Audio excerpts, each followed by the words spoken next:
Oke, Assalamualaikum warahmatullahi wabarakatuh. Waalaikumsalam Warahmatullahi wabarakatuh. Ya, Waalaikumsalam warahmatullahi wabarakatuh. ya, mohon rekan-rekan untuk menghidupkan atau mengaktifkan videonya, jadi Ibu bisa menyapa kalian, melihat wajah ceria pagi hari ini, baik putra maupun putri. Nah, oke ya. Oke, Mbak Siti sudah menyalakan. Nikmatul, di mana ini Nikmatul, Amanda, Lilis, kemudian Wasiatun, Wahyu, Ninda, Fathur, Pak Komting, mana Pak Komtingnya? Fathur yang kedua, Sylvia Asna, Rubiatul, Faza, mana? Aquila, Sylvia. Nah, oke ya. Oke, beberapa sudah mulai diaktifkan videonya. Ya.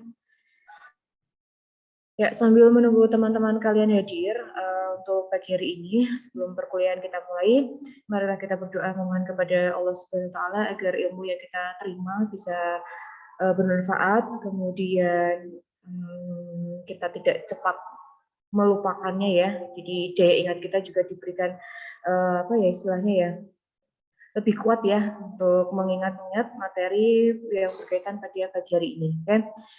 Berdoa dipersilakan.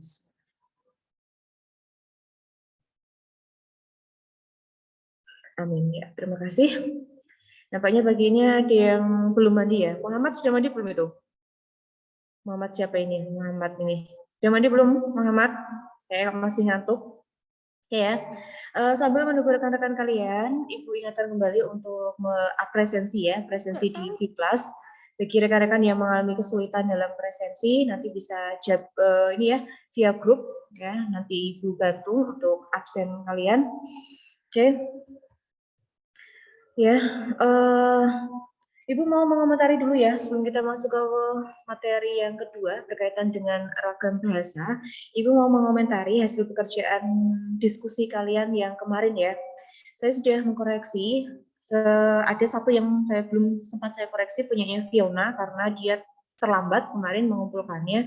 Teman-teman semua sudah mengumpulkan, Fiona baru menyusul dan belum Ibu koreksi, tapi untuk nilai kelompoknya sudah saya kasih semua, sudah saya tulis nilai kelompoknya. Untuk tugas diskusi kemarin ya, secara keseluruhan oke, sudah memenuhi apa yang Ibu tentukan ya, dalam artian untuk sistematikanya ya, sistematikanya saya menghendaki sistematika paper yang simple saja. Kemudian untuk jumlah halaman dan lain sebagainya ya sudah sesuai, ada satu kelompok itu yang lebih, tapi tidak apa-apa, hanya lebih sedikit, masih bisa dimaklumi. Kemudian untuk catatan yang saya tinggalkan, baik untuk kelompok 1 sampai kelompok yang terakhir keseluruhan, itu pada dasarnya masih sama. Samanya di mana sih? Nah, kemarin Ibu sudah memberikan instruksi ya, ketika kalian memberikan argumen, itu tidak hanya sekadar argumen dari diri atau dari kelompok kalian, tapi ambillah argumen dari para ahli. Ya, argumennya tidak hanya satu. Kemarin saya menemukan ada yang mengambil argumen satu ahli saja. Nah, kalau hanya satu ahli, ini kan untuk pembandingnya tidak ada. Jadi, alangkah baiknya itu dua, minimal dua. Nah, kemarin itu rata-rata masing-masing kelompok itu hanya menyampaikan argumen dari kelompoknya. Kenapa Ibu bilang seperti itu? Karena Ibu tidak menemukan kutipan dari pendapat para ahli. Sehingga argumen yang kalian paparkan atau pendapat yang kalian jelaskan itu kurang kuat. Karena apa? Hanya argumen kalian.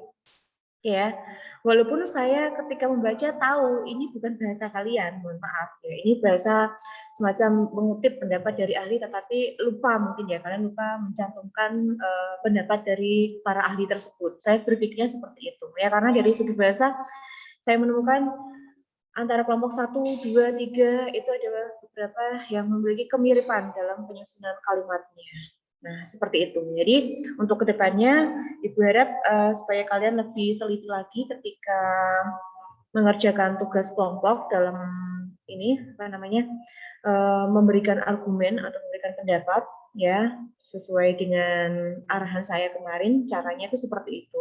Ada pendapat dari beberapa ahli, baru kemudian kalian simpulkan dengan bahasanya masing-masing. Oke.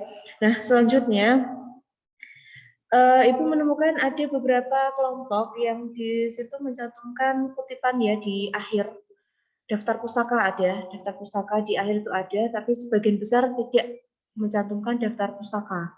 Nah, diingat ya, jika kalian mengutip pendapat dari ahli, maka harus ada buktinya. Buktinya apa? Selain kutipannya, itu adalah referensinya, penulisan daftar pustakanya. Nah, kalau kita di institusi kita itu kan lebih condong penggunaan ke catatan kaki ya. Nah, itu bisa kalian praktikkan langsung penggunaan catatan kaki.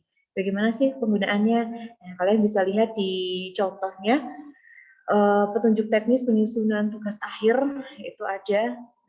Kalian bisa download tahun 2019-2020 kalau tidak salah, di situ ada. Penggunaannya itu adalah stylenya menggunakan style Chicago kalau tidak salah, Chicago style. Nah, itu kalian bisa membaca di situ sebagai panduan, sebagai pedoman ketika kalian mau menuliskan catatan kaki. Ya, catatan kaki yang namanya kaki kan kedudukannya di bawah ya. Berarti nanti ya tulisannya ada di bawah, ada nomor 1, 2, 3. Nanti yang di bawah dikasih keterangan nomor 1 itu siapa namanya, pengarangnya, halaman berapa yang dikutip, biasanya seperti itu. Meskipun nanti kalau mengacu kepada RPS akan ada sendiri sih materi berkaitan dengan penulisan kutipan dan catatan kaki, tapi itu nanti di akhir pertemuan setelah ulangan akhir semester seperti itu. Oke ya. Jadi untuk keseluruhan catatannya pada dasarnya hampir sama. Oke. Dan mohon maaf saya belum berani memberikan nilai di atas 80 karena masih ada beberapa hal yang harus kalian perhatikan, tapi tidak menutup kemungkinan untuk tugas-tugas selanjutnya saya berani memberikan nilai di atas 80 jika kalian mengerjakannya sesuai dengan arahan, kemudian sesuai dengan instruksi yang saya berikan. Oke, seperti itu. Ya. Nah, sekarang kita akan lanjut. Sudah lengkap ya, alhamdulillah. Sepertinya sudah lengkap dari total 34. Oh, masih kurang 1 yang belum hadir.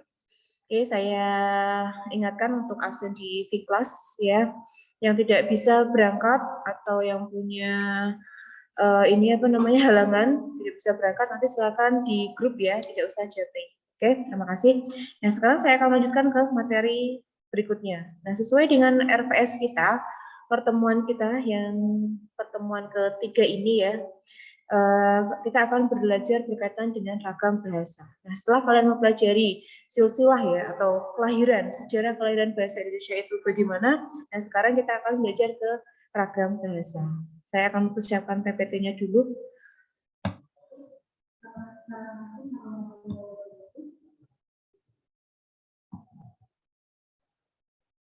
Oke. PPT saya sudah terbaca di monitor kalian masing-masing?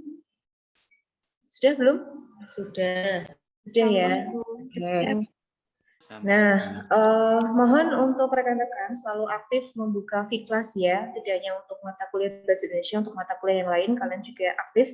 Sehari sebelum lah, minimal sehari sebelum, silakan kalian buka V-Class, kalian cek apakah Bapak Ibu sudah memberikan atau mengupload materi di V-Class. Jika sudah, silakan kalian upload ya, kalian unduh ya, kemudian silakan dipelajari malam harinya sehingga pada pertemuan pagi harinya kita bisa diskusi secara lancar. Kalaupun ada pertanyaan, unek-unek, nanti bisa disampaikan pada hari ini juga. Jadi kalian sudah mahasiswa, tatarannya sudah tinggi ya, maha kan artinya tinggi ya. Jadi pola pikirnya otomatis juga menyesuaikan. Ya, tidak perlu menunggu instruksi dari Bapak Ibu untuk ayo anak-anak dibukakan, tidak. Kalian tatarannya kan bukan anak-anak lagi, ya kan? Tapi sudah dewasa ya. Kami pun menyebutnya tidak menggunakan istilah anak, tetapi menggunakan istilah Anda atau saudara. Berarti kan hampir sama kedudukannya dengan kami, ya. Oke, saya yakin kalian sudah mengunduh materi di V-Class. Untuk tugas di pertemuan ini saya tidak memberikan tugas ya, jadi kalian bisa bernafas lega dulu ya, ancang-ancang, ya, ancang-ancang tapi untuk tugas pada pertemuan berikutnya. Ya, alhamdulillah ya Fatur ya, nggak ada tugas ya. Oke, ya, tenang ya. Stok tugas saya banyak kok nanti untuk kalian. Oke ya. Oke, seperti yang sudah Ibu tampilkan di PPT-nya, materi yang berikutnya berkaitan dengan ragam bahasa Indonesia, ragam. Nah, untuk materi ragam ada dua sub yang akan kita bahas. Yang pertama berkaitan dengan pengertiannya, kemudian yang kedua adalah jenis-jenisnya. Nah, sebelum kita membahas lebih jauh berkaitan dengan apa itu ragam bahasa, kemudian jenis-jenisnya ada apa saja, nah kita kupas dulu ya penggunaan kata ragam. Di sini ada kata ragam dan bahasa Indonesia, kemudian kita satukan. Kalau bahasa Indonesia, saya yakin kalian sudah tahu bahasa Indonesia itu apa sih? Ya bahasa nasional kita, ya kan? Bahasa persatuan, kita menggunakan bahasa Indonesia. Bahasa Indonesia itu merupakan identitas atau jati diri dari bangsa Indonesia. Nah, di sini ada kata ragam. Ragam. Ragam ini bersinonim dengan kata apa ya? Ragam. Ada ragam budaya, ragam bahasa, macam ya. Jadi ragam di sini sinonimnya adalah macam. Selain macam bisa juga disinonimkan lagi dengan kata variasi, ya kan? Keanekaragaman ya, semacam itu. Jadi ragam bahasa kalau kita kupas secara apa namanya dipreteli dari kata tadi ragam dan bahasa Indonesia, maka kita memperoleh sebuah arti yang namanya ragam bahasa Indonesia adalah macam atau berkaitan dengan jenis-jenis bahasa Indonesia. Nah, jenisnya nanti apa saja? Nanti kita akan bahas satu persatu. Nah, yang pertama kita akan bahas dulu berkaitan dengan definisinya atau pengertiannya. Nah, ada berbagai macam pengertian dari ragam bahasa. Saya mengutip satu pendapat dari Yakub di sini ya. Kenapa saya ambil dari Yakub? Karena ini definisinya itu lumayan komplit ya. Karena ini membahas berbagai jenis ragam bahasa. Nah, di sini menurut Yakub ragam bahasa itu dibagi menjadi tiga jenis. Nah, dilihat dari topik pembicaraannya, kemudian dilihat dari situasinya, nih. Kemudian yang ketiga dilihat dari medianya atau alatnya. Nah, jadi Yakub mengklasifikasikan ragam bahasa itu ada tiga jenisnya. Nah, dari tiga jenis itu nanti muncul pengertian. Nah, yang pertama ini adalah menurut topik pembicaraannya, topiknya. Topiknya di sini dia mengacu kepada pemakaian bahasa dalam bidang tertentu. Berarti berkaitan dengan bidang. Nah, di sini dia menyebutkan contohnya ada bidang jurnalis, sastra, dan pemerintahan yang masing-masing memiliki ciri yang tersendiri. Sastra dengan jurnalis tidak sama. Kemudian pemerintah dengan sastra itu pun juga tidak sama. Ada perbedaannya. Nah, kemudian berdasarkan ini situasinya, nah kalau situasinya kita sudah sering mendengar ya, ada situasi formal dan situasi non formal atau informal. Atau kita bahasa lainnya adalah situasi resmi dan tidak resmi. Nah, contohnya di mana? Sekarang ini aja. Saya ambil contoh yang sekarang. Kalau sekarang ini situasinya kita cenderung ke situasi yang resmi atau formal. Ditandai dengan apa? Bahasa pengantar kita. Kita menggunakan ragam bahasa Indonesia yang baku. Meskipun sesekali kita selipi dengan campur kode atau alih kode dengan bahasa Jawa, dengan bahasa tidak baku ya. Tapi secara keseluruhan situasi kita pada pagi ini ada situasi formal. Nah, kalau situasi yang informal, contohnya di mana? Contohnya ya, ketika kalian di kantin atau di rumah dengan bapak ibu, ya kan, dengan teman, dengan pacar mungkin yang sudah punya pacar, yang coba ya jangan berharap dulu, ya, yang coba ya usah bersedia hati ya. Jodoh itu ada yang mengatur ya. Jodoh itu semua Allah yang mengatur. Jadi kita tidak usah khawatir bagi rekan-rekan yang mungkin jomblo ya. Saya merasa tersindir. Waduh, merasa tersindir ya Anda. Saya justru mendoakan ya semoga segera dipertemukan jodohnya. Ya, jangan berpacaran terus, menimbulkan banyak dosa kalau pacaran ya. Ya, jadi Amin. lebih baik. Apa Pak Tur? Amin. Ya. Terima kasih Dea. Iya, sama-sama ya. Jadi kita itu nggak usah khawatir ya bagi teman-teman yang belum dapat jodoh untuk sekarang ini karena semua itu pasti memiliki jodoh, tidak usah khawatir ya. Jadi kembali lagi ke sini ya, itu hanya intermezzo ya biar kalian tidak terlalu sepaneng pagi ini ya. Pagi-pagi masih ngantuk kok langsung sepaneng pembahasannya kan bikin kita bad mood ya. Ya. Nah, kembali lagi ke sini situasi yang informal itu tadi situasi yang sifatnya itu lebih intim ya, lebih intim, lebih hangat, lebih nyaman, lebih fleksibel. Contohnya tadi misalnya di kantin kita ketika berbicara itu menggunakan bahasa yang santai. Boleh pakai bahasa lo, gue, ibaratnya seperti itu boleh. Karena itu ragamnya atau situasinya adalah situasi informal. Nah, kemudian berdasarkan mediumnya atau media atau alatnya, di sini menggunakan ada dua jenis, yakni ragam bahasa lisan dan bahasa tulis. Ini juga sering kita temui ya, menggunakan ragam lisan dan ragam tulis. Nah, ragam lisan dan tulis itu pun nanti juga berkaitan dengan situasinya. Jika itu situasi formal, maka ragam tulis kita itu juga sesuai dengan ejaan bahasa Indonesia. Ya, atau dulu istilahnya adalah EYD, nah sekarang kan EB ya, ejaan bahasa Indonesia, tata tulisnya, mana subjeknya, mana predikatnya, seperti itu. Kalau untuk keterangan itu kan sifatnya boleh hadir, boleh juga tidak. Tapi untuk subjek dan predikat itu wajib hadir. Nah, kemudian kalau ragam lisan itu juga sama. Ketika situasi kita formal seperti ini, kita menggunakan ragam bahasa baku. Tapi ketika kita berada di lingkup yang lebih santai, kita menggunakan ragam bahasa sehari-hari. Nah, jadi si Yakub di sini menjelaskan ragam itu ya berkaitan dengan topik pembicaraan, situasi dan media atau alat yang digunakan dalam berkomunikasi. Nah, mungkin ketika kalian nanti atau sekarang ini ada yang kepo ya, penasaran, apa betul ragam itu hanya seputar ini? Boleh mencari di artikel ya, browsing silakan. Nanti akan menemukan jenis atau menemukan definisi yang pada dasarnya itu ya hampir sama. Karena ragam itu tadi seperti yang dikemukakan oleh Fatkur itu berkaitan dengan macam, berkaitan dengan jenisnya.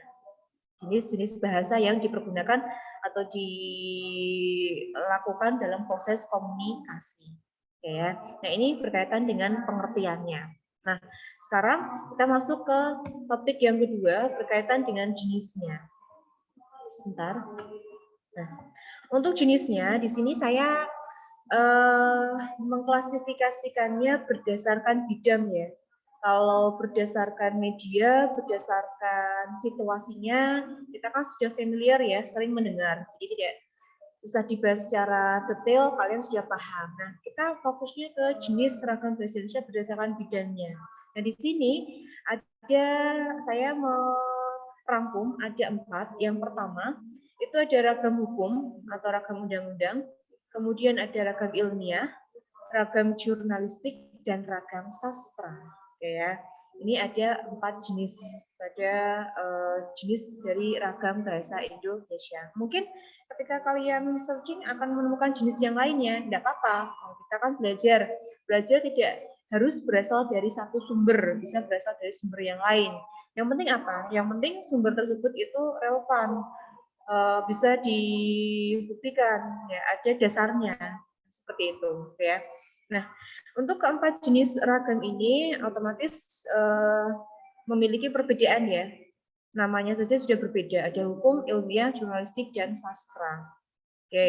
Nah, sebelum kita membahas lebih jauh apa itu ragam hukum, ilmiah, jurnalistik, dan sastra, saya mau berdiskusi dengan kalian, ya.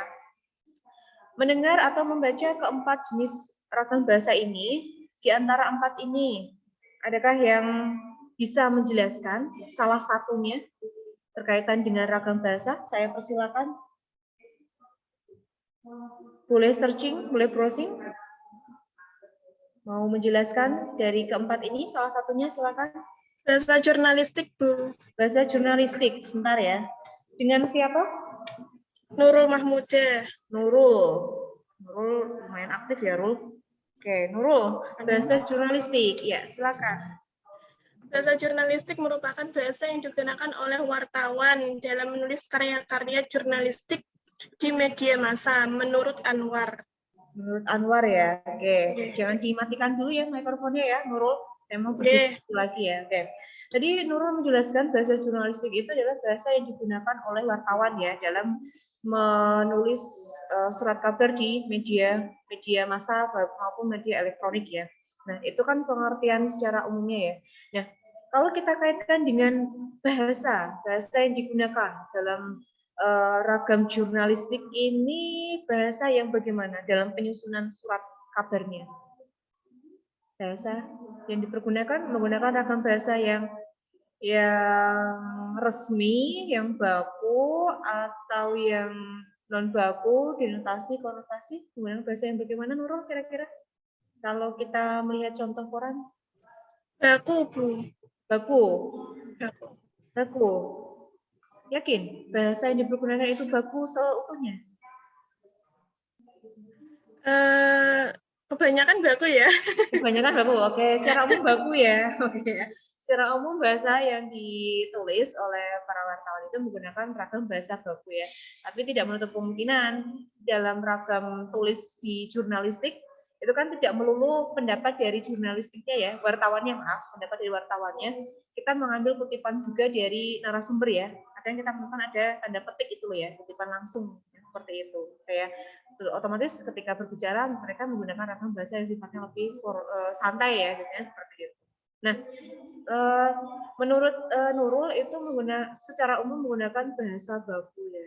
Kemudian dari bahasa jurnalistik itu apa yang Anda peroleh? Apa yang Anda peroleh?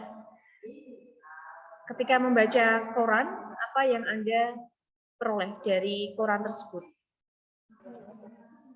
Ketika membaca koran, mungkin terdapat penyampaian informasi, opini, dan ide kepada pembaca secara umum. Oke ya, jadi dari sini kita bisa menyimpulkan juga bahasa dalam ragam jurnalistik ini versinya Mbak Nurul ya ini ya, versinya Mbak Nurul yang pertama tadi lebih umum menggunakan ragam bahasa baku, kemudian yang kedua ada sebuah informasi ya, menyampaikan sebuah informasi. Ya. Mau ditambah lagi Mbak Nurul atau cukup? Bu. Cukup ya, oke. Terima kasih Nurul untuk pendapat yang pertama ya. Nanti Terima kita bahas kasih, lagi. Ya, sama-sama. Saya mau yang Ya, ada lagi yang mau menjelaskan?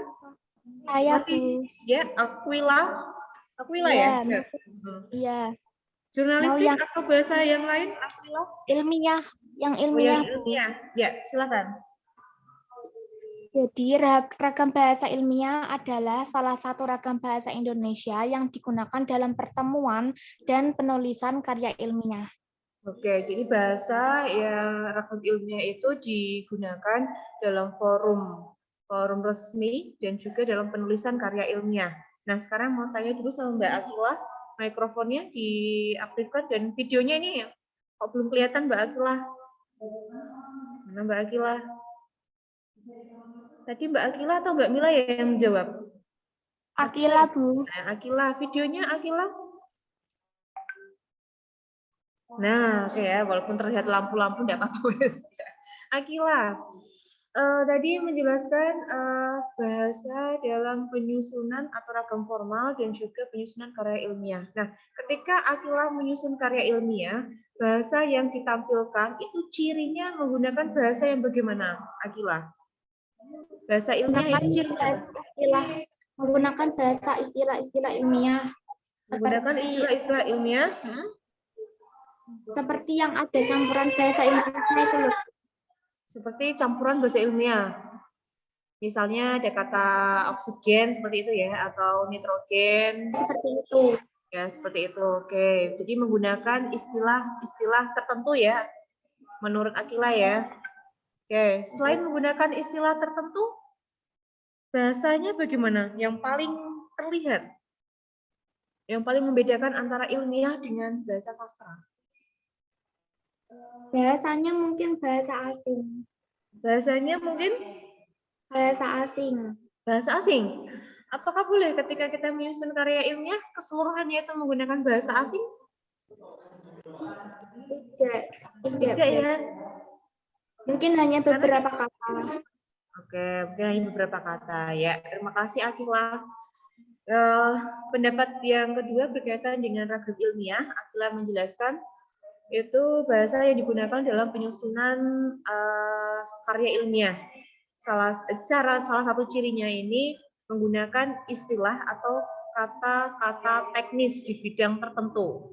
Itu jawaban dari Akila. Nah, selanjutnya mau ragam ilmiah, jurnalistik atau ragam yang lain saya persilakan. Saya Bu. Ya, namanya siapa? Siapa? Siapa? Harisma Deviana. Harisma Deviana dulu. Ya, Iya, Bu. Harisma. Ragam bahasa hukum. Ragam bahasa hukum. Ya, silakan. Ragam bahasa hukum yaitu bahasa Indonesia yang corak penggunaan bahasanya khas dalam dunia hukum. Mengingat semua punya karakteristik sendiri. Ya, jadi memiliki ciri khas ya, khas yang membedakan antara ragam bahasa yang lain. Nah, saya penasaran dengan kata memiliki corak khusus atau ciri khas. Bisa diberikan contohnya? Contoh kalimat yang di dalamnya ada ragam bahasa hukum? Contohnya apa kalimatnya, Harisma? Seperti undang-undang, Bu. Oke ya, jadi contohnya undang-undang. Nah itu kan kalau kita lihat, kita baca itu kalimat yang disampaikan itu berbeda ya dengan ragam bahasa jurnalistik maupun ragam bahasa ilmiah. Oke, terima kasih. Nah selanjutnya yang sastra, siapa yang mau menjelaskan ragam bahasa sastra? Saya, Bu. Ya siapa namanya? Zahrotunisa. Siapa? Zahrotunisa, Bu. Zahrotunisa, ya sebentar Zah. Ya, namanya juga indah ini ya, Zahrotun. Sastra. Silakan. Ya, menjelaskan yang ragam bahasa sastra. Jadi ragam bahasa sastra itu adalah salah satu ragam bahasa Indonesia yang banyak menggunakan kalimat tidak efektif. Dan penggambarannya itu yang sejelas-jelasnya melalui rangkaian kata bermakna konotasi seperti itu, Bu. Oke, jadi ragam bahasa sastra saya garis bawahi dia menggunakan ragam bahasa yang bermakna konotasi ya. Makna konotasi, sebentar. Zahrotun. Makna konotasi itu makna kata yang bagaimana, Zahra? Makna kata yang tidak sebenarnya. Yang tidak sebenarnya. Misalnya, contohnya? Contohnya, daun melambai-lambai. Niur melambai-lambai, oke ya. Niur Contohnya melambai-lambai. seperti Itu makna konotasi ataukah majas personifikasi, Mbak? Majas personifikasi. Ya, majas personifikasi ya. Oke. Jadi dibedakan ya antara kata berkonotasi dan kata yang atau kalimat yang bermajas ya. Kalau yang diucapkan Mbak Zahrotun itu tadi personifikasi ya, lebih cenderung ke personifikasi. Kalau yang berkonotasi, contoh yang lain apa kira-kira? Mungkin rekan-rekan ada yang bisa membantu Mbak Zahro? saya Bu Zahro sendiri. Oh, Zahro sendiri mau ya, silakan. Makna konotasi itu misalnya itu apa namanya panjang tangan. Oh ya, oke ya, panjang tangan. Panjang tangan apa tangan panjang? Oke. Ya. Oke ya, terima kasih Mbak Zahro ya. Jadi menurut Zahrotun ya, Mbak Zahrotun menjelaskan ragam bahasa sastra itu lebih ragam bahasa yang menggunakan kata kias ya atau tidak sebenarnya memiliki makna sampingan. Contohnya tadi misalnya ada kata bunga desa ya kan. Bunga desa di sini kan bukan berarti bentuk kembang itu kan tidak ya, tapi menyebutkan sosok gadis yang cantik disukai oleh atau diidolakan oleh banyak kaum laki-laki. Makanya kita menyebutnya dengan kata bunga desa. Nah, oke ya. Terima kasih atas pendapat dari keempat rekan-rekan ya. Jadi di sini saya mau menyimpulkan saja pendapat dari rekan-rekan berkaitan dengan ragam bahasa. Yang pertama yang hukum. Hukum seperti yang dikemukakan oleh Harisma ya, tadi kalau tidak salah ya, Harisma menjelaskan ragam hukum itu ragam bahasa yang memiliki ciri khas atau corak yang tersendiri. Dia menggunakan istilah-istilah di bidang hukum ya. Bersifat konsideran, itu ragam bahasa hukum.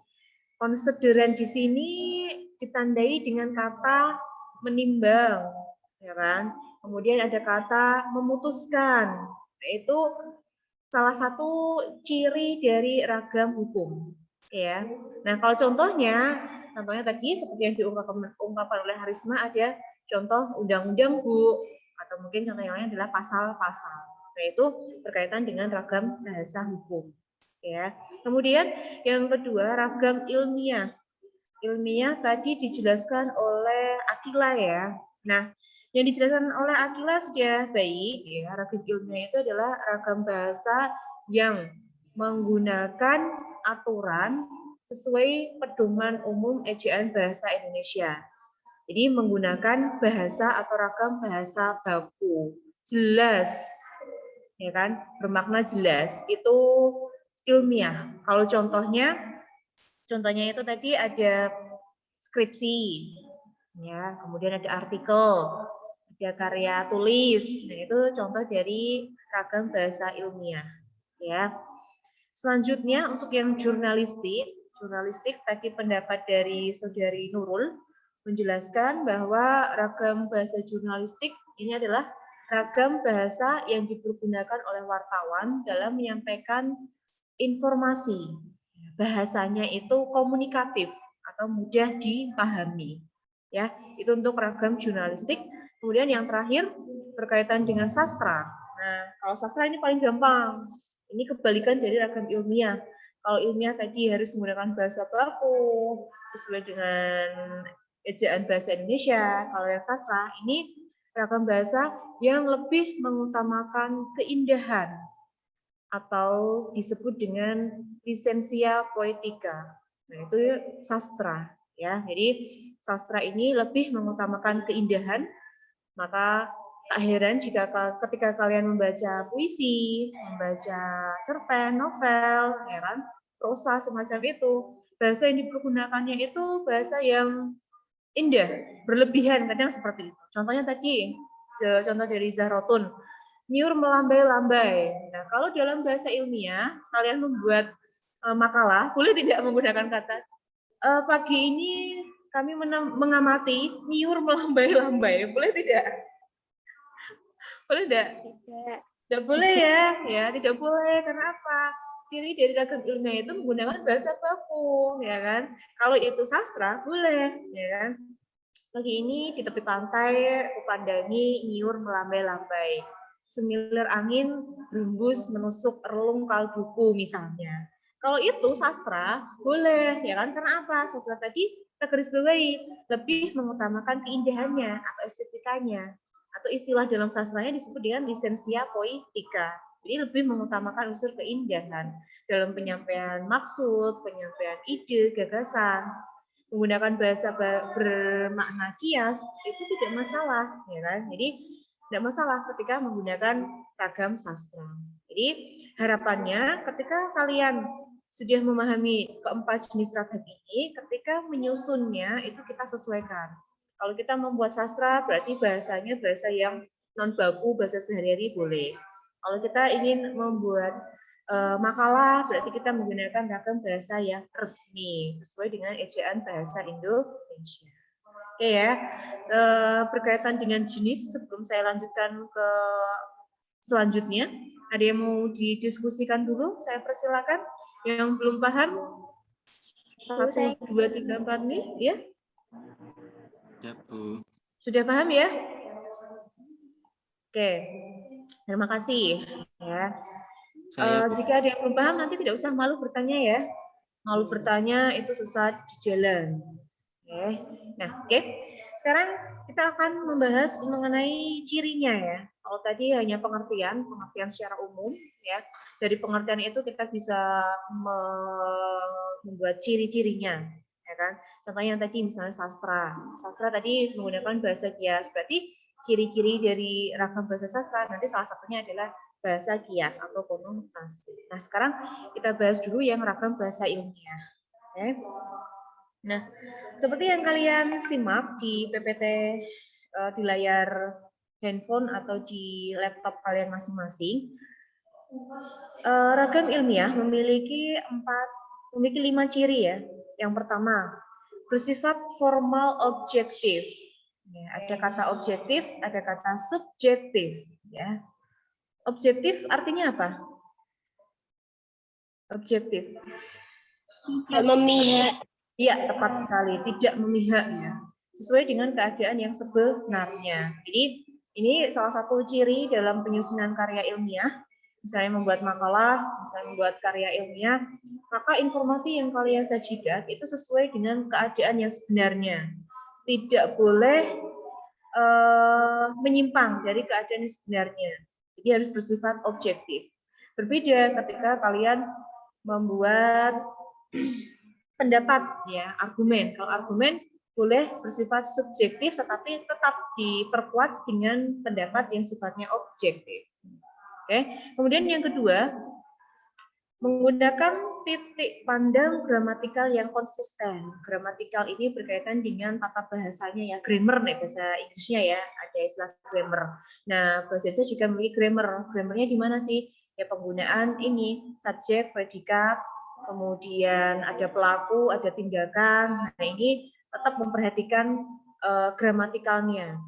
Jadi ketika membuat kalimat, ya, misalnya kalian menyusun skripsi, itu pun tidak boleh asal nulis, harus polanya itu diperhatikan, mana subjeknya, mana predikatnya, ya kan? Subjek dan predikat itu wajib hukumnya, karena itu merupakan kalimat inti. Adapun nanti ada objek, pelengkap, keterangan itu berupa penambahannya.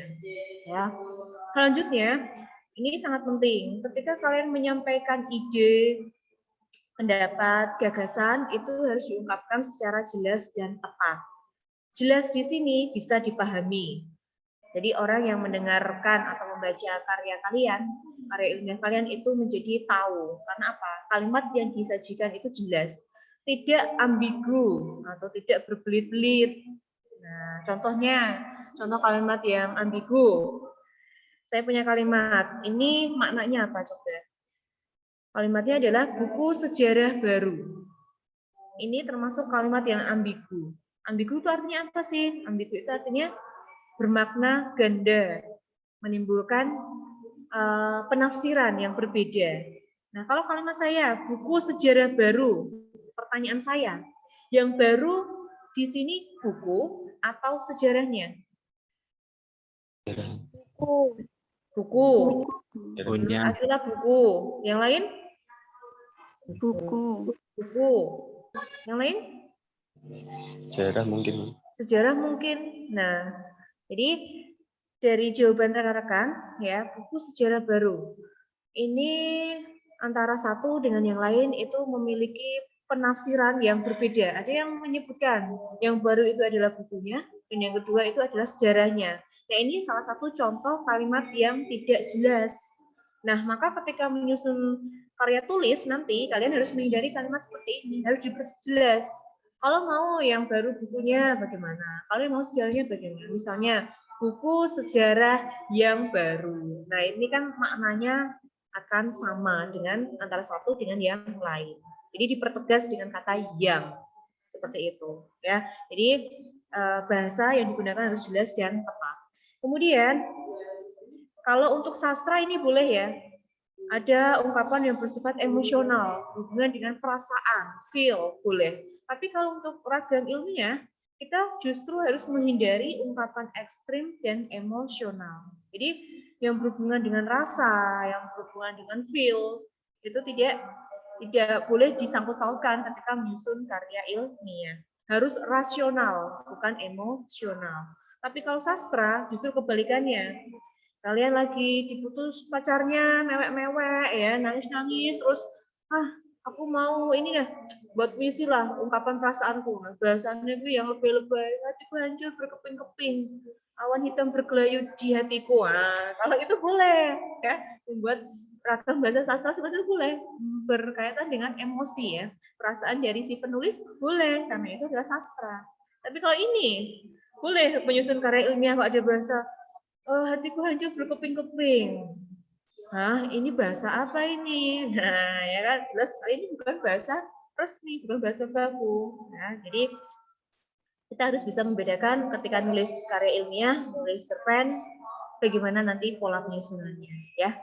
Kemudian yang terakhir, nih, tadi seperti yang dijawab, yang dikemukakan oleh rekan kalian tadi, dia menggunakan istilah teknis secara tepat dan spesifik. Jadi menggunakan istilah-istilah teknis. Istilah teknis itu adalah istilah yang berkaitan dengan topik yang kalian bicarakan.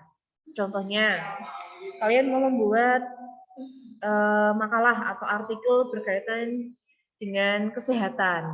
Ya, kalau di kesehatan kita kan ada istilah-istilah tertentu, misalnya vaksin, misalnya istilah COVID, ya kan? Nah itu ya yang namanya penggunaan istilah-istilah atau kata teknis.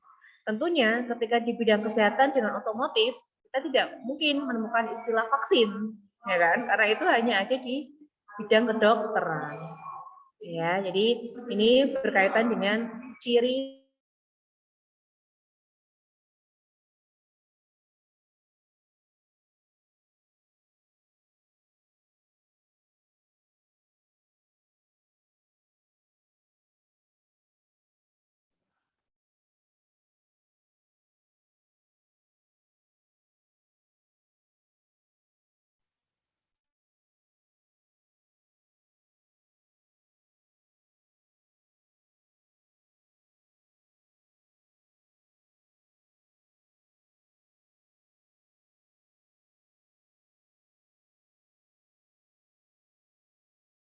tadi terputus ya. Oke, mohon maaf. Oke, saya sudah terhubung kembali ya. Sudah, Bu. Ya, mohon maaf ya. Lagi asik. Ternyata koneksinya terputus ya. Saya ulangi lagi ya. Oke. Ini sudah terlihat PPT saya? Sudah ya? Proses. Proses, oke. Kita tunggu. Sudah? Ya, Bu. Terima kasih. Nah, oke, saya ulangi lagi ragam bahasa sastra yang kedua di sini ya. Sastra itu kan berisi ungkapan perasaan, gagasan, curahan hati, ya kan? Yang lagi galau-galau, yang lagi seneng-senengnya.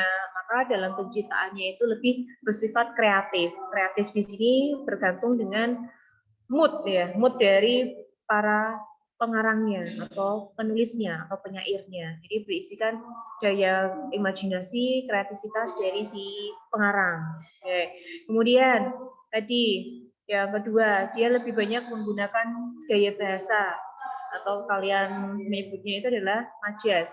Ya, jadi kalau kalian membaca cerpen, puisi atau novel, kita sering menemukan majas atau gaya bahasa di dalamnya. Contohnya tadi yang dikemukakan oleh teman kalian, ada nyur melambai-lambai.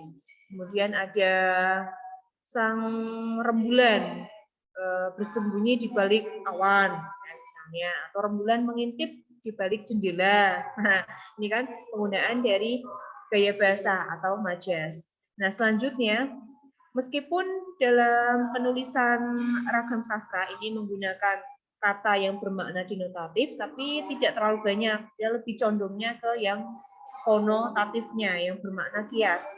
Karena itu tadi berkaitan dengan keindahan dari penciptaan karya sastra itu sendiri. Dan yang terakhir, yang keempat, sastra menggunakan kata-kata tidak baku atau non baku. Ya, berarti berbeda sekali dengan yang ragam bahasa ilmiah. Jadi ibaratnya antara ilmiah dan sastra ini bertolak belakang. Antonimnya. Kalau di ragam sastra kata tidak baku, sedangkan di ilmiah menggunakan bahasa baku. Kemudian di sastra dia lebih menggunakan ini bersifat kreatif, tapi untuk yang di ilmiah dia bersifat objektif. Nah ini jadi semacam seperti air dan minyak ya, bertolak belakang. Selanjutnya saya lanjutkan ke ragam jurnalistik.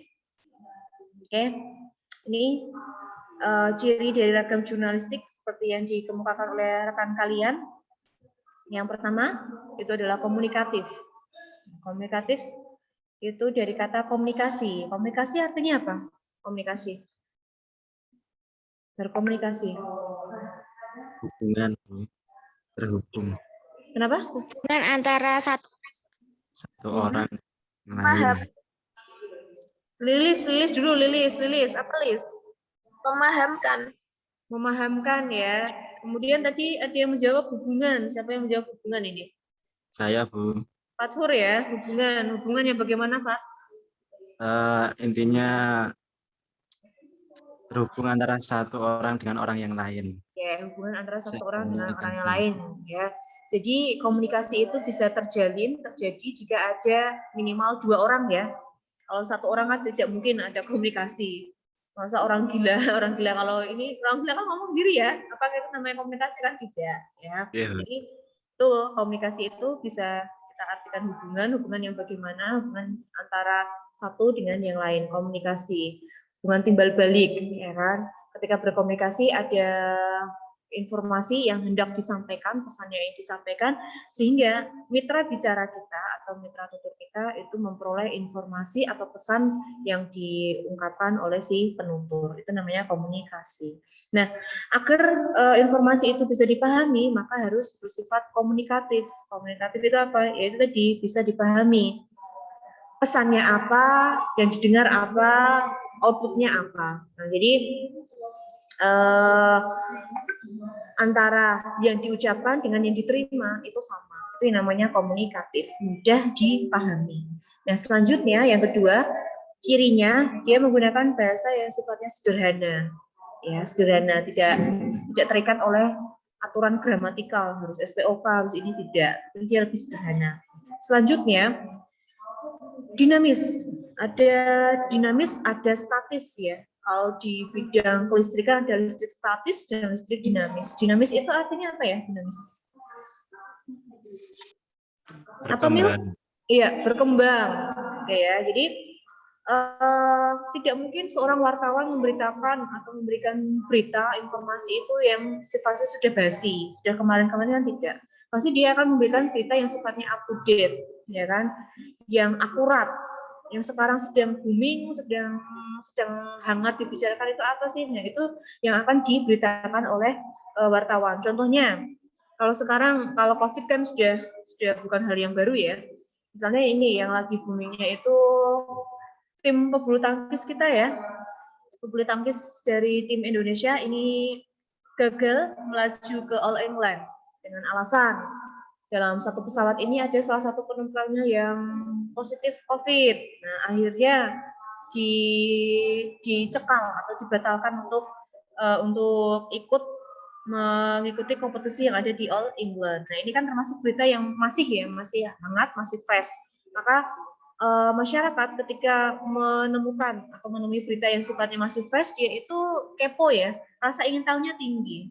Berbanding dengan berita tentang COVID misalnya. COVID kan sudah sering ya, jadi paling mereka sudah bisa menebak, paling ya ada peningkatan, misalnya entah itu yang meninggal, entah itu yang terpapar, kan gitu ya. Tapi kalau yang masih fresh, kita itu ingin tahu, gimana sih kelanjutannya, kenapa bisa Indonesia ini dicekal, misalnya seperti itu. Nah, jadi nanti kalian yang misalnya ingin jadi wartawan, berikanlah informasi yang sifatnya masih fresh, kemudian informasi yang real ya, bukan yang hoax. Seperti itu. Nah, ya kemudian yang terakhir, ini adalah demokratis. Nah, ini ciri dari ragam jurnalistik. Oke, saya tambah yang terakhir ya, yang keempat, ini ragam undang-undang. Ragam undang-undang di sini memiliki ciri tadi sudah sesuai dengan yang dikemukakan oleh rekan kalian. Undang-undang tadi siapa ya? Harisma ya kalau tidak salah. Di sini menjelaskan ragam undang-undang ini cirinya yang pertama menjaga akurasi makna. Berarti dia menjaga makna dari undang-undang itu sendiri. Ya. Kemudian yang kedua menggunakan konsideran. Konsideran itu artinya apa? Konsideran itu kata-kata tertentu misalnya mempertimbangkan, menimbang, nah itu masuk ke konsideran. Selanjutnya menggunakan istilah khusus dalam bidang hukum. Nah, karena ini ragam undang-undang maka istilah-istilahnya tentu saja berkaitan dengan bidang hukum. Misalnya ada pasal 36 berbunyi ini. Kemudian ada kata sanksi, ya kan? Kalau hukum itu kan pasti berkaitan dengan sanksi, ya kan? Yang melanggar akan dijatuhi sanksi sesuai dengan pasal ini. Nah, ini ciri dari ragam undang-undang. Oke, PPT saya sudah habis ini ya. Sampai di sini ada yang mau didiskusikan? Saya persilakan sambil saya minum dulu. Yang teman-teman kalau mau minum boleh. Silakan. Bu mau tanya. Ya, siapa yang mau tanya? Akila, Bu. Akila? Ya, Bu. Bu Yes. masih bingung tentang ciri ragam undang-undang yang bagian menggunakan konsideran. Oke. Ya, terima kasih. Nah, teman kalian, Akila menanyakan tentang ciri ragam undang-undang yang menggunakan konsideran. Ya, di sini saya jelaskan konsideran. Ya, sebentar.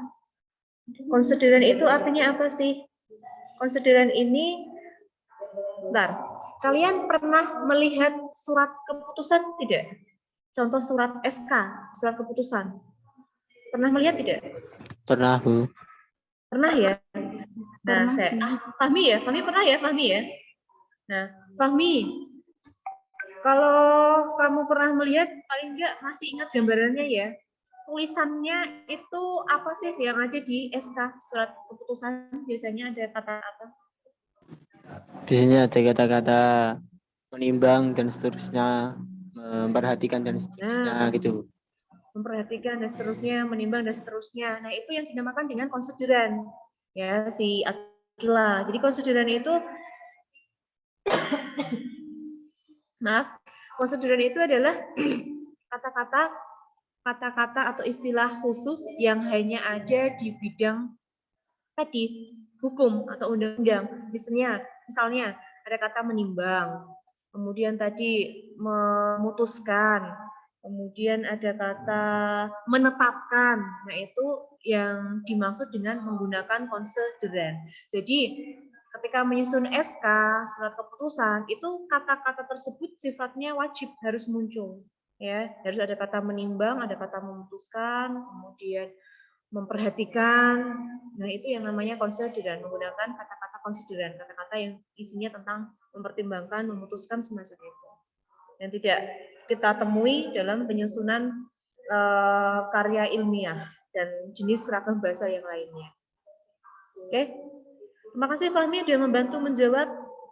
Ya, Fahmi ya, saya tulis. Gimana Akila? Jadi jika tidak ada kalimat tersebut tidak bisa dikatakan ciri ragam undang-undang. Iya, karena ciri itu kan yang membedakan ya. Contohnya, tadi misalnya ada kalimat, ya, kalimatnya yang gampang aja ya. Tadi aja guys, nyur melambai-lambai. Kalimat yang gampang itu aja. Ada kalimat nyur melambai-lambai. Kemudian contoh kalimat yang kedua, misalnya memutuskan bla bla bla bla dan lain sebagainya ya. Kita ambil kalimat yang itu. Nah, ketika kita menemukan dua kalimat itu kan pasti bingung ya. Ini yang satu kok ada kata memutuskan dan kelanjutannya bla bla bla. Kemudian yang satu adalah kalimatnya nyur melambai-lambai. Dua jenis kalimat ini sama atau beda ya? Nah, kita lihat ke ciri yang tadi. Kan ciri yang ragam sastra tadi ya.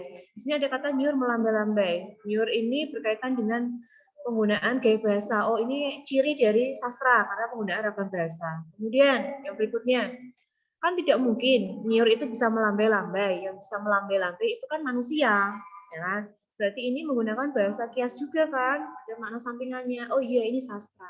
Nah, berarti kita klasifikasikan ini ragam sastra, kalimat satu. Kemudian kalimat yang kedua, sini ada kata menimbang, ada kata memutuskan. Nah, itu ciri dari ragam bahasa yang mana?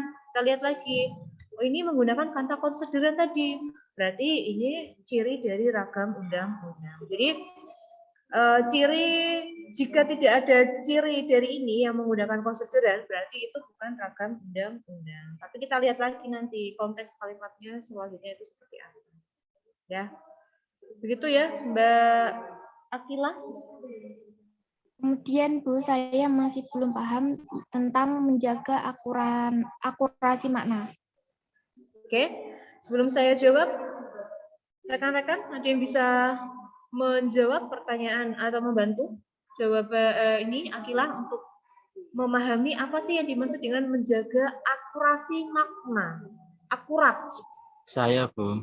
Siapa? Saya Fathur. ya. Fathur penting ya. Mungkin ini dari pendapat saya. Yes, silakan. Yang seperti yang Ibu katakan tadi, akurasi kan asalnya kata akurat atau ketepatan makna. Ya. Jadi di dalam bahasa hukum atau undang-undang itu harus dijaga ketepatan maknanya. Jangan sampai ada bahasa yang ambigu atau gimana tadi. Gitu. Oke. Cukup, Pak? Ibu. Oke, ya. Terima kasih. Iya, seperti yang dikemukakan oleh teman kalian Fathur ya.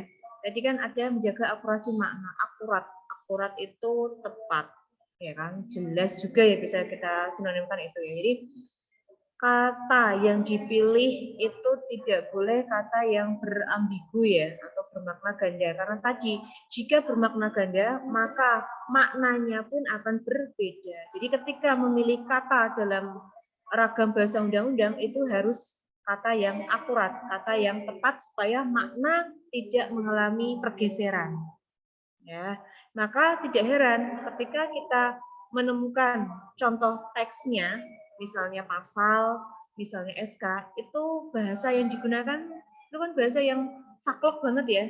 Hati-hati ya dalam penyusunannya karena tadi berkaitan dengan makna yang akan disampaikan. Seperti itu ya. Jawaban dari Fathur dan saya tambahi sedikit karena jawaban Fathur sudah nyerempet ke yang benar ya, Fat ya. Oke, seperti itu Mbak siapa tadi? Akila. Bagaimana Mbak Akila?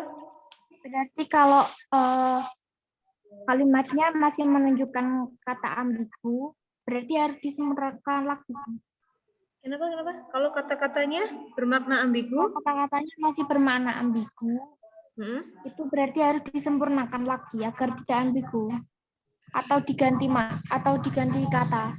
Oke. Tapi tepatnya diganti ya. Ya.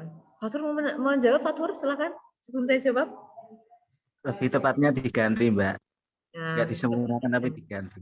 Soalnya ini kan menyangkut undang-undang. Oke. Contohnya seperti apa?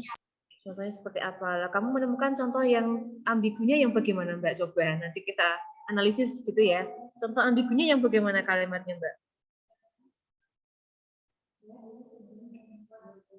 Mbak Akila? Contoh ambigunya yang bagaimana, Mbak? Karena kalau kita lihat ya bahasa undang-undang, makna yang disampaikan itu ya satu ya. Satu itu maksudnya apa? Baik Fathur, baik saya, baik Akila, baik rekan-rekan yang lain itu menangkapnya itu sama. Itu yang namanya bermakna tunggal, tidak multitafsir. Berbeda ketika kalian menyusun atau membuat kalimat yang sifatnya ambigu, beda ya. Nah, sekarang Akila tadi menyebutkan, Bu, berarti kalau kalimatnya ambigu itu harus kita betulkan atau bagaimana? Nah, sekarang kita mau tahu dulu contoh kalimat ambigunya yang bagaimana Mbak Akila. Nanti bisa kita diskusikan bareng. Mbak Akila? Halo? Halo? Mana Mbak Akila? Mbak Akila nggak ada? Oke, nampaknya Mbak Akila baru mencari ya. Oke, sambil nunggu Mbak Akila, rekan-rekan ada yang mau didiskusikan kembali sebelum saya kasih contoh ini, contoh teks kutipan teksnya. Ada. Iya, apa Fat? Ini kan saya mencari dari internet. Ciri ragam bahasa sastra. Ya. Saya menemukan istilah yang unik. Apa itu istilahnya? Mempunyai ciri eufoni. Eufoni? Ibu. Tulisannya bagaimana? Eufoni. Oh, eufoni tulisannya. Ya, sebentar. Ya. Di situ ada penjelasannya, Dapat? Dan daya ungkap yang paling tepat. Itu saja. Eufoni ya. Oke, itu eufoni artinya adalah mengungkapkan gaya yang tepat itu tadi. Di sini kok tandanya dan bukan atau. Oh, dan ya, bukan atau, berarti penyerta ya. Oke, nah sekarang ada yang mau menjawab dulu? Eufoni itu artinya apa? Ada kata font. Font itu artinya apa? Font. Suara atau bunyi ya. Oke ya, font. Nah, ini sedikit tips buat kalian jika menemukan kata-kata yang masih asing ya. Contohnya Fatur tadi yang saya kok menemukan ada salah satu ciri eufoni itu saya belum pernah mendengar Bu. Artinya apa ya? Nah, untuk mencoba mengungkapkan arti atau maknanya, caranya seperti tadi. Eufoni itu kan ada kata font. Font itu berkaitan dengan bunyi ya. Bunyi. Nah, dari situ kita bisa, kalau misalnya tidak buka kamus ya, atau kita belum tahu ya, kita bisa mengira-ngira, oh berarti eufoni itu pasti sesuatu yang berkaitan dengan bunyi. Ya kan? Jadi kita tidak langsung kebingungan kalau menemukan istilah itu. Nah, sekarang eufoni ya, eufoni itu berarti berhubungan dengan ini, berhubungan dengan bunyi, kombinasi bunyi yang mampu menimbulkan harmoni yang indah. Harmoni yang indah, keselarasan harmoni. Contohnya nih menggawe puisi wes gampang. Ada puisi saya lupa judulnya ya, tapi ada puisi bunyinya seperti ini. Habis kikis segala cintaku hilang terbang melayang. Nah, di sini ada bunyi akhir yang harmonis ya, yang serasi ya. Ada kata is, kemudian eng dan eng.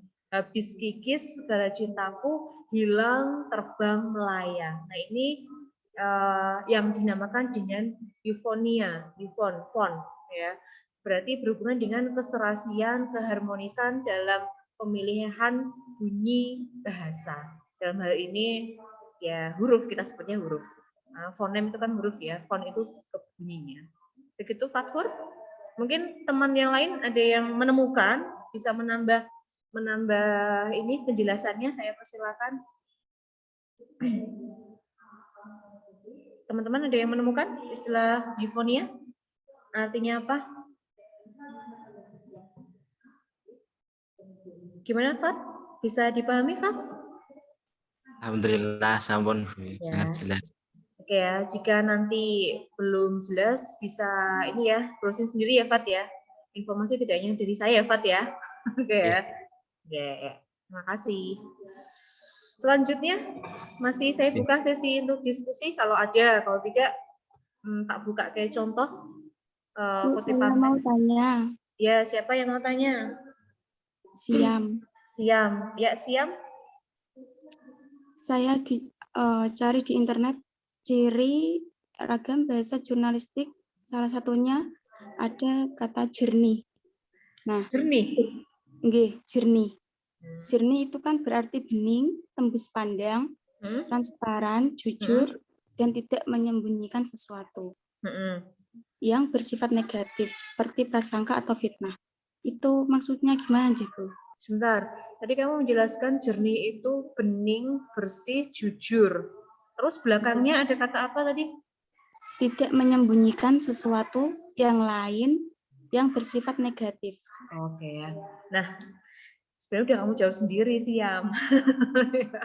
Oke, cuma saya berikan penjelasan yang ini ya, secara realnya dulu ya.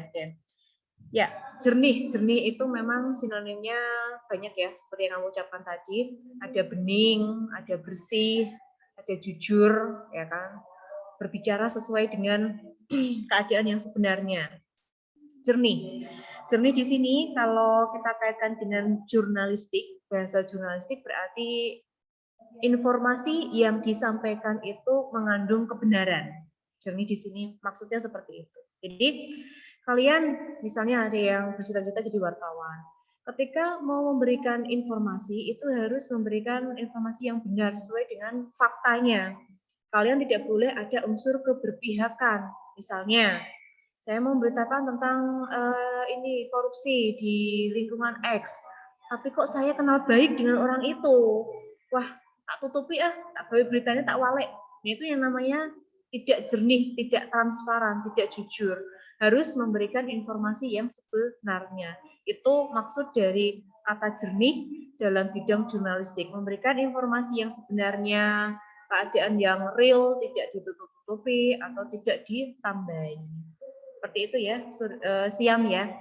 Jadi bagus, kamu sudah menemukan ciri yang lain, itu bisa menambah ya, bisa menambah ini apa namanya referensinya, sehingga informasi yang kalian terima itu tidak bersumber dari satu sumber saja.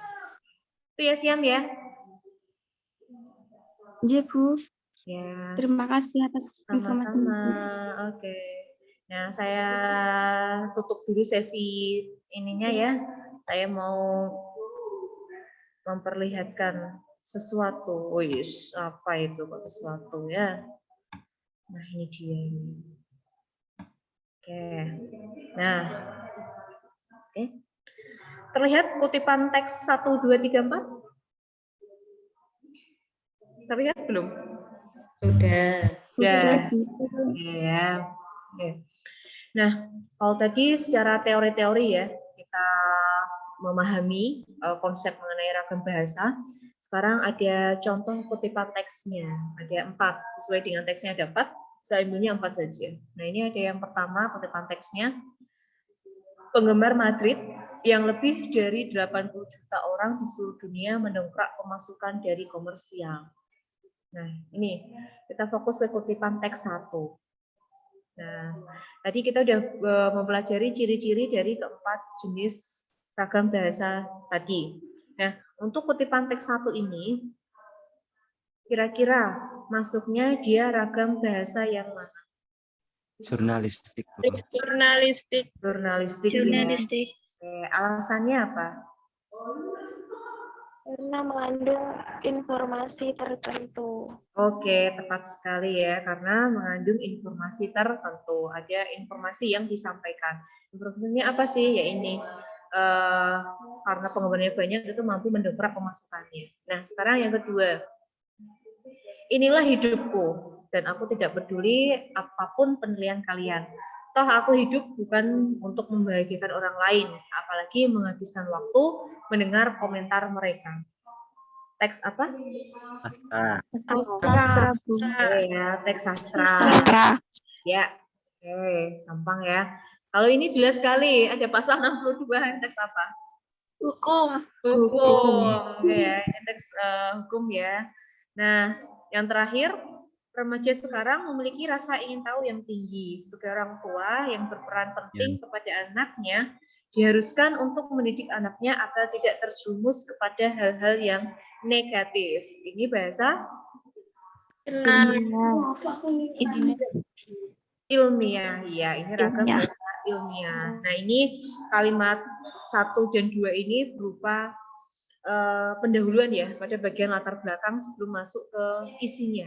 Ya, jadi tepat sekali jawaban kalian. Kutipan teks 1 jurnalistik, kemudian ini sastra, undang-undang, dan yang terakhir adalah ragam bahasa ilmiah.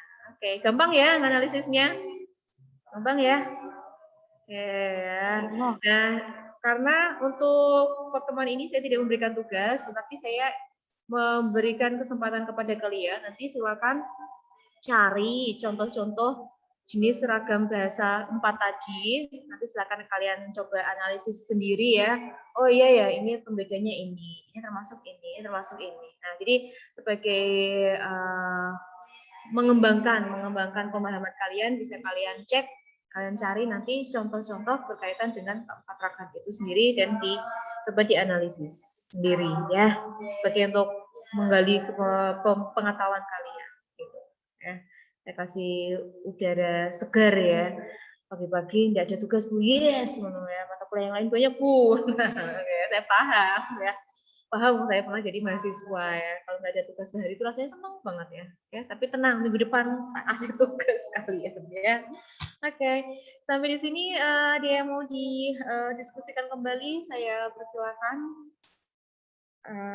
untuk mau tanya boleh, mau diskusi yang lainnya boleh, saya persilakan. Saya mau tanya. Ya, siapa ini yang namanya saya tadi? Sila. Siapa? Mila Inatul. Ya, Ya, Mila. dalam ragam bahasa ilmiah ada ciri-ciri itu Bu, cendekia. Cendekia. Maksudnya Cendekia. Oke. Maksudnya gimana?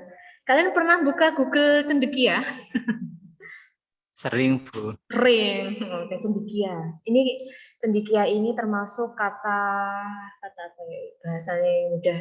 Ini bahasa lama ya, bahasa lama. Bahasa yang jarang kita pergunakan, ya kan? Kalau sekarang kan dan ada kata cendekia. Sebelum tak jawab, yang lain ada yang tahu kata cendekia? Ada istilah Google cendekia. logis gitu ya Bu?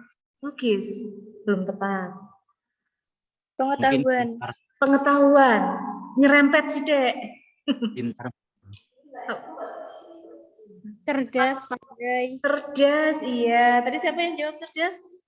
Mahsusi Hawa. Mahsusi Hawa, iya. Cendekia itu bersinonim dengan cerdas, pintar, smart, kemudian memiliki tingkat pemahaman yang lebih dibandingkan temannya, sehingga ada istilah Google cendekia itu kan ibaratnya kayak orang pinter ya bahasa Jawa, bukan orang pinter minum tolak angin ya.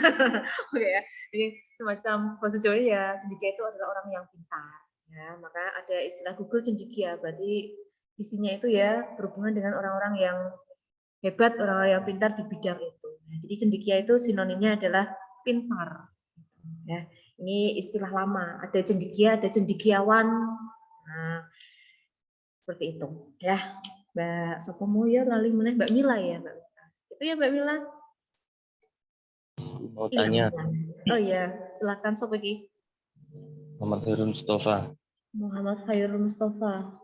Silakan. Apakah bahasa Jawa, Sunda, Melayu dan lain-lain itu termasuk dalam ragam bahasa? Oke. Nah, teman kalian tanya, Bu, bahasa Jawa, bahasa Sunda, bahasa Dayak, mungkin bahasa Medan ya, itu termasuk ragam bahasa juga enggak? Ayo tak kembalikan ke kalian. Itu termasuk enggak? Termasuk tidak? Kira-kira termasuk atau tidak? Masuk. Termasuk, Pat. Yang lain selain Pat. Siapa ini? Faza. Termasuk, Faz? Iya, termasuk ragam bahasa Indonesia berdasarkan cara pandang penutur. Oh ya, udah dijawab sama namanya ya. Oke, benar. Bahasa kayak semacam bahasa Jawa, bahasa Sunda itu juga termasuk ragam bahasa ya, tetapi lebih kepada keanekaragaman budaya. Karena budaya itu di dalamnya kan ada bahasa, ada pakaian adat, ada tari-tarian. Nah, itu juga termasuk keanekaragaman atau variasi kebudayaan ya. Muhammad Khairul, seperti itu ya, Khairul. Ibu, terima kasih. Ya, sama-sama. Oke. Nanti kita lanjutkan di grup ya. Kita asinkronus di grup ya. Sinkronusnya kita akhiri. Nanti kita lanjut asinkronusnya di grup. Sebelum diakhiri, ya silakan diaktifkan videonya. Kita ambil gambar kalian. Nah, langsung tunggu juga, Ben. Ya, rambutnya bener ke, jilbabnya sepul dhisik ya. Biar ujungnya lancip. Nah, kalian kan suka yang lancip-lancip, nah. Oke ya. Oke, Muhammad Khairul, ayo Khairul, mana kamu Khairul? Ya. Nah, kelihatan gantengnya Khairul ya. Saya hitung mundur ya. 3, 2, 1, silakan senyum. Oke, ya sebentar. Saya pindah dulu.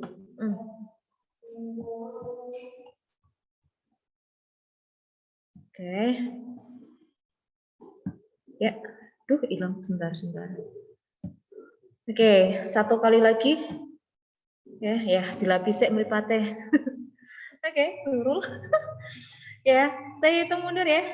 3, 2, 1, senyum. Oke, terima kasih ya. sebelum kita akhiri, kita tutup dengan bacaan hamdalah bersama-sama. Alhamdulillahirabbil alamin ya. Ya, terima kasih untuk teman-teman ya semangatnya pagi ini ya. Terima kasih. Ya, silakan untuk live group Ibu persilakan ya. Terima kasih. Wassalamualaikum warahmatullahi wabarakatuh. Waalaikumsalam warahmatullahi wabarakatuh. Ya, silakan.